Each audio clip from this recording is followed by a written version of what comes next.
ప్రపంచవ్యాప్తంగా కోట్లాది మంది భక్తుల విశ్వాసాలతో తిరుమల వెంకటేశ్వర స్వామి పాదాల చెంత 5 సంవత్సరాల జగన్మోహన్ రెడ్డి పాలనలో అనేక రకాల పాపాలు జరిగాయి. స్వామి పైన విశ్వాసం లేని వాళ్ళని, దైవభక్తి లేని వాళ్ళను, కరుణాకర్ రెడ్డి లాంటి వాళ్ళను,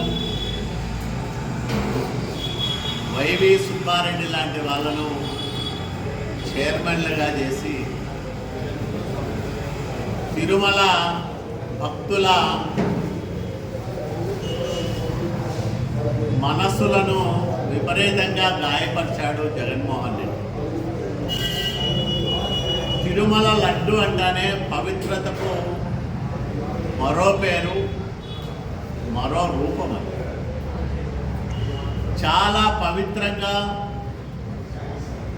తీసుకునే ఆ లడ్డూను కల్తీ చేసి నాసిరకంగా మార్చి సైజు తగ్గించి భక్తుల మనోభావాలను దెబ్బతీశారు వైసీపీ నాయకులు. ఈరోజు ప్రత్యేక దర్యాప్తు బృందం చాలా స్పష్టమైన ఫైండింగ్స్ ఇచ్చింది. 1,20,61,00,000 నెయ్యి కొనుగోలు చేస్తే 60 లక్షల కిలోల కల్తీ జరిగినట్లు స్పష్టంగా తేల్చి చెప్పింది. ఈ నెయ్యితో 20 కోట్ల లడ్డూలు తయారు చేశారు అనేది ఒక అంచనా. 20 కోట్ల లడ్డూల కల్తీకి వైసీపీ నాయకులు బాధ్యులని స్పష్టంగా తేల్చిన తర్వాత కూడా అత్యంత శక్తిమంతుడైన తిరుమల వెంకటేశ్వర స్వామితో ఆటలాడుకోవడం అంటే ఆషామాషి కాదు.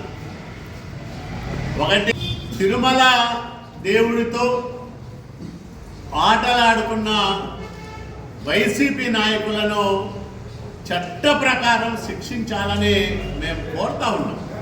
వైసీపీ నాయకులకు 12,55,00,000 రూపాయలు భరత్ భాయ్ ఠాకూర్ అనే హవాలా ఏజెంట్ ద్వారా, దువ్వాడ అపూర్వ ద్వారా వైసీపీ పెద్దలకు అందిందనేది కూడా నిగ్గుదేలైన నిజం. ఇంకా బుకాయిస్తూ ఉండడం ఆత్మహత్య సదృశ్యం.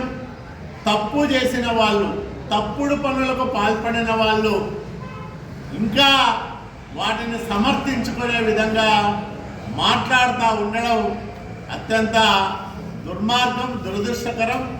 కాబట్టి ఈ తిరుమల లడ్డూలకు ఉపయోగించిన నెయ్యి కల్తీకి బాధ్యులైన వాళ్ళను కఠినంగా దండించాలని మేము భక్తుల ద్వారా ప్రభుత్వానికి విజ్ఞప్తి చేస్తా ఉన్నాం.